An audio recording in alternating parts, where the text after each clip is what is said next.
భగవద్గీత సర్వ మానవాళి కోసం. తృతీయోధ్యాయః యస్త్వింద్రియాణి మనసా నియమ్యారభతేర్జున కర్మేంద్రియైః కర్మయోగం అసక్తః స విశిష్యతే.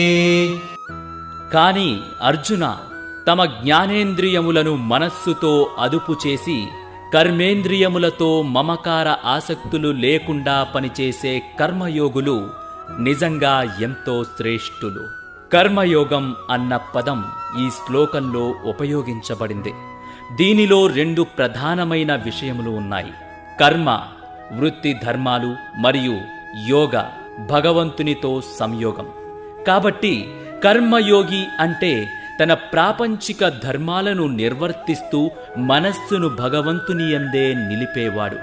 అలాంటి కర్మయోగికి అన్ని రకాల పనులు చేస్తూనే ఉన్నా కర్మబంధాలు అంటవు. ఇది ఎందుకంటే వ్యక్తిని కర్మ సిద్ధాంత బంధానికి కట్టిపడేసేది కర్మఫలాలపై ఆసక్తియే కాని చేసే కర్మలు కావు. కర్మయోగికి కర్మఫలాలపై మమకారం ఉండదు. మరోపక్క ఒక కపట సన్యాసి క్రియలను త్యజించినా మమకారం విడిచిపెట్టడు. కాబట్టి కర్మ సిద్ధాంత బంధానికి కట్టుబడిపోతాడు. గృహస్థు జీవనంలో ఉండి కర్మయోగము ఆచరణ చేసేవాడు మనస్సులో ఇంద్రియ విషయములపైనే చింతన చేసే కపట సన్యాసి కన్నా ఎంతో ఉత్తముడు అని శ్రీకృష్ణుడు ఇక్కడ చెప్తున్నాడు.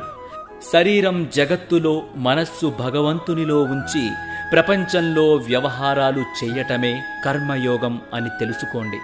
శరీరంతో ఆధ్యాత్మికంగా ఉంటూ మనస్సు నిండా ప్రాపంచిక అనుబంధాలతో ఉండటమే కపటత్వం అని తెలుసుకోండి.